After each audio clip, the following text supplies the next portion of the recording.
Mas Nur, apa kabar Mas Nur? Alhamdulillah baik Mas. Kali ini kita akan membahas tafsir sufi Mas Nur ya? Ya. Tafsir sufi kita akan bahas surah Al-Fatihah Mas Nur. Surah Al-Fatihah ini bisa dibilang intisari Al-Quran Mas Nur ya? Ya. Dan kita akan fokus di tafsir Basmalah Mas Nur. Basmalah. Karena Al-Fatihah kalau kita peras intisarinya di Basmalah Mas Nur ya? Mas Nur, apa pesan utama dari Basmalah ini atau apa yang bisa kita ambil dari Basmalah, walaupun ini kan pasti sangat luas ya arti maknanya, tapi coba kita bedah perlahan Mas Nur ya, dari mulai kata-katanya sampai nanti dihantarkan kepada maknanya Mas Nur. Monggo Mas Nur. Terima kasih Mas Re, dan menurut saya sih kalau kita lihat ya ada hal menarik sebenarnya yang jarang kita perhatikan menurut saya. Kenapa? Karena kalau kita mau berbuat baik, itu kita mesti mengawali dengan Bismillahirrahmanirrahim. Jadi kita menyebutkan nama Allah yang Maha Pengasih dan Maha Penyayang. Artinya Tuhan memesankan kepada kita bahwa kebaikan itu harus tersambung dengan 3 nama, yaitu Allah yang Maha Pengasih dan Maha Penyayang. Kalau kita tidak menyambut dengan Rahman dan Rahim di dalam diri kita, maka itu tidak akan tersambung. Makanya kan perbuatan yang tidak diawali dengan Bismillah itu tidak sampai kepada ilahi. Karena kita tidak menyambutnya dengan kasih sayang yang ada dalam diri, kayak gitu. Makanya para sufi mengajarkan untuk disebutkan. Itu. Ini bisa dibilang kayak semacam adab Mas Nur ya? Iya, adab bahwa begini ya, penciptaan itu kan kalau dalam meminjam dalam satu hadis qudsi kuntukan zan mahfiyah, pahbab Tuhan uraf fakalaktul khaliqai uraf, saya adalah perbenaran tersembunyi. Karena itu aku cinta untuk dikenal, maka aku mencipta agar aku dikenal. Berdasarkan hadits qudsi ini, filosofi penciptaan itu adalah cinta ilahi. Nah, cinta ilahi itu kan Rahman Rahim ya. Jadi kita harus menyambut penciptaan ilahi tadi, kira-kira seperti itu. Tapi menarik Mas Nur, kenapa harus disambungkan dengan 3 nama tadi gitu? Kalau misalnya seorang itu berbuat baik, dia nggak menyebut itu, apa nggak akan sampai gitu? Nah, itu ada satu ayat yang menarik, wa ilallahi turja'ul umur, bahwa segala sesuatu itu akan kembali kepada ilahi ya. Jadi kepada Allah segala perkara akan kembali. Poros penciptaan ini karena berasal dari ilahi dan filosofi juga penciptaan ilahi. Kalau kita tidak menyambutnya dengan cinta ilahi yang Maha Pengasih dan Maha Penyayang, kita seperti keluar dari rel. Gitu. Tapi bisa nggak menyambung dengan cinta ilahi ini dalam bentuk substansi? Artinya kalau perbuatan baik itu harus menyebut Bismillahirrahmanirrahim, pertanyaan nakalnya adalah bagaimana dengan orang-orang yang non-muslim gitu? Nah, ini kan menjadi suatu kontradiksi ketika kita bicara dalam perspektif sufi ya? Nah, justru Allah yang Maha Pengasih dan Maha Penyayang itu adalah universal. Nah, ini maksudnya ini Mas Nur. Ini harus clear ini. Nanti teman-teman kira, wah ini Mas Nur mulai eksklusif ya. Ya, ini diperjelas gitu. Ya, jadi kan penciptaan itu kan universal. Okay. Penciptaan itu bukan cuma muslim gitu. Nah, ini harus clear nih.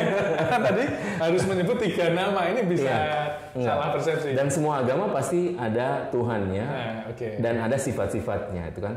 Artinya menyebut ilah ini adalah menyebut ketuhanan Mas Nur. Ya, menyebut kalau dalam tasawuf memang karena kita tidak mungkin masuk ke zat, makanya kita masuk ke nama. Makanya bi-ism dengan nama, itu kan nama. Wilayah manusia itu wilayah nama. Tidak mungkin kita masuk ke zat. Makanya Tuhan menyuruh kita untuk menyebut namanya. Nama yang mana? Allah yang Maha Pengasih dan Maha Penyayang. Nah, sehingga seluruh alam ini itu berakar dari 3 nama ini. Jadi seluruh eksistensi alam ini berakar dari 3 nama ini. Makanya kita harus menyambutnya dengan rasa ilahi yang ada dalam diri, yang mana? Yang Maha Pengasih dan Maha Penyayang. Kayak gitu. Jadi kita harus menyambungkan antara penciptaan ini dengan kita yang menghadirkan secara totalitas diri dengan kehendak kita dalam penciptaan tersebut. Terus sebenarnya ada perbedaan nggak antara nama pengasih dan penyayang? Karena kadang ini dalam bahasa keseharian sering mirip aja Mas Nur. Apa bedanya sebenarnya? Nah, kalau dalam tafsir sufi sih biasanya Rahman itu meliputi segalanya. Rahman meliputi segalanya. Nah, kalau Rahim itu khusus kepada mereka yang ingin meraih sesuatu dari ilahi seperti itu. Jadi lebih spesifik karena di situ ada usaha. Jadi Rahman itu gratis, Rahim itu syarat dan ketentuan berlaku. Sebagian ada yang mengatakan bahwa Rahman ini untuk seluruh makhluk, dan ada juga yang sedikit tafsir eksklusif Rahim adalah khusus Muslim. Menurut Mas Nur? Iya, khusus mereka yang ingin meraih ilahi di alam ukhrawi. Makanya bisa ditafsirkan kan dari atas ke bawah gratis, makanya itu Rahman. Karena kita semua diturunkan kan secara gratis. Given ya, dapat. Given. Nah, naik itu perjuangan. Makanya ayatnya mengatakan illal ladzina amanu wa amilus solihat. Yang naik itu yang beriman dan beramal soleh. Kayak gitu. Ya, jadi di rahim ini ada perjuangan Mas Nur ya? Iya, di rahim ini ada perjuangan. Kalau dilihat dari sisi yang lain misalnya Mas, dari perspektif Jalaliyah dan Jamaliyah, ayat pertama ini Bismillahirrahmanirrahim gimana Mas Nur? Dari aspek penggambaran Jamaliyah Jalaliyahnya? Kalau kita bahas Jamal dan Jalal Ilahi itu mungkin kita harus menjelaskan bahwa ini kan dua nama. Dua nama Jalal dan Jamal ini atau keagungan dan keindahan itu merangkum semua nama-nama. Merangkum semua nama-nama. Jadi itu seperti pembagian. Ini pembahasannya akan panjang nanti kalau kita masuk pada. Oke, saya spesifikkan gini Mas. Jadi Bismillahirrahmanirrahim. Di situ ada Ilah, Rahman dan Rahim. Apakah setiap kali Jalaliyah di situ Ilah harus selalu diikuti oleh Jamaliyah Mas? Karena di sini diikuti Jalaliyah, berikutnya ada dua Jamaliyah itu. Apakah memang polanya seperti itu atau ini kebetulan saja? Jadi karena nama berasal dari zat, oleh karena itu nama itu tidak ada yang terpisah. Makanya setiap Jamal pasti Jalal, setiap Jalal pasti Jamal.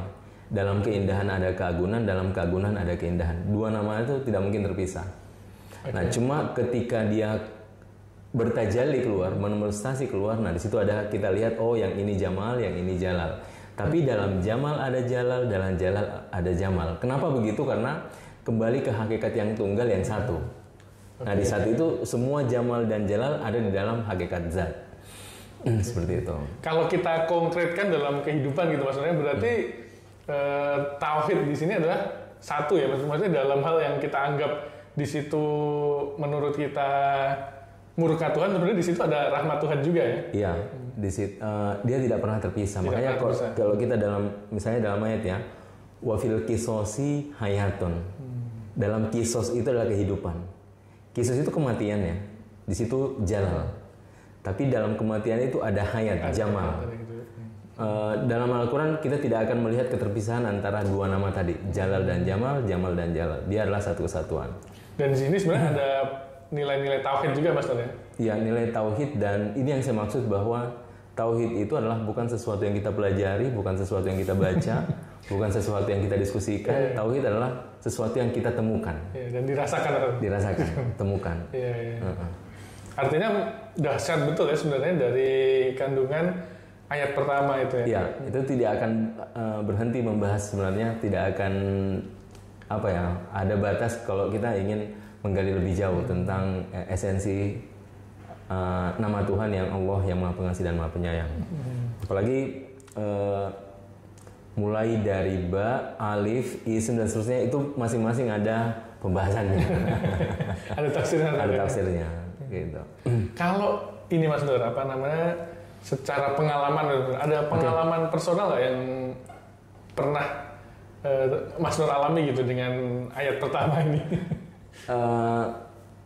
Bukan ini sih, tapi satu bentuk ketakjuban. Karena ketakjuban itu dalam pengertian itu yang saya mengawali ya.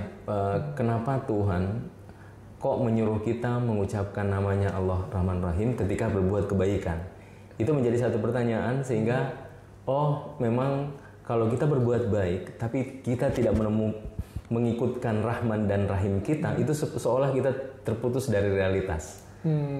Itu ya ini subjektif ya sebagai sebuah pengalaman gitu. Tapi memang kalau kita lihat seperti itu, kalau Rahman Rahim kita tidak terikut, berarti yang ikut itu ego kita sebenarnya. Kita berbuat baik tapi dengan ego kita. Tapi kalau kita berbuat baik dengan Rahman dan Rahim yang ada dalam diri, nah itu ya kita kalau memberi ya memberi aja, karena memberi itu dimensi dari Rahman dan Rahim seperti itu. Artinya nggak ada motif pencitraan, nggak ada motif untuk biar dilihat apa, nggak ada maksudnya. Jadi kalau kita mau mikir bahwa kenapa Tuhan selalu mengikutkan nama Bismillahirrahmanirrahim dalam setiap perbuatan kebaikan tadi, karena tadi bagaimana memang ada dimensi ketulusan tadi dalam diri, sehingga itu tidak sekedar membaca gitu. Gitu. Membaca aja kadang lupa. Jadi ada transendensi ya di sini. Ada transendensi.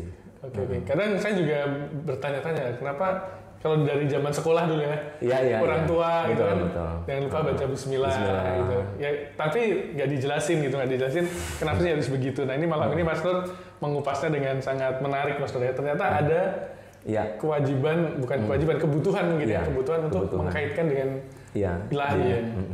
Dan apa namanya, kalau tidak dikaitkan dengan ilahi ya menjadi perbuatan yang biasa aja Mas Nur. Biasa aja. Dan mungkin yang ikut ego kita. Ego ya. Dan itu sangat sering terjadi sih, kita berbuat baik, menyeru nahi mungkar, tapi sebenarnya yang bicara adalah ego kita. Karena kita ingin merasa benar gitu, merasa lebih. Tapi kalau saya sebenarnya tergelitik Mas Nur ya, apa namanya, dengan orang-orang yang taruhlah dia tidak mengenal Al-Fatihah gitu, dan dia cukup meniatkan dengan yang divine ya, ilahi gitu, apakah itu bisa diterima sebenarnya? Atau masuk kategori di situ? Saya ingat satu puisi dari Rumi. Kata Rumi, boleh jadi mereka tidak mengucapkan insya Allah, tapi mereka hakikat insya Allah. Nah ini saya tunggu nih, karena sangat ini Mas Nur, sangat apa namanya, nanti dipahami, wah ini harus mengucapkan secara letterlek gitu ya. Padahal sufi wisdomnya adalah universal gitu ya. Makanya tadi saya kaitkan dengan satu bait dari Rumi. Boleh jadi dia tidak mengucapkan insya Allah, tapi dialah hakikat insya Allah, seperti itu. Karena ini bukan soal kita ucapkan, tapi sedalam apa kesadaran kita atas ucapan tersebut gitu. Ya, ini menarik nih kesadaran terhadap ucapan gitu. Dan memang kalau kita yang Muslim ya sebaiknya memang mengucapkan ya, karena kita meyakini ayat itu dan kita kenal terhadap ayat itu. Ini pembahasan yang menarik sekali Mas Nur. Terima kasih Mas Ray. Dan saya kira ini diajarkan oleh Rumi juga Mas Nur ya. Salah satu puisi Rumi dia bilang yang membedakan manusia dan hewan itu adalah adab gitu ya. Adab. Dan mengucapkan bismillah ini salah satu adab yang diajarkan oleh orang tua, guru-guru dimanapun pasti akan mengajarkan untuk selalu membaca bismillah ini Mas Nur.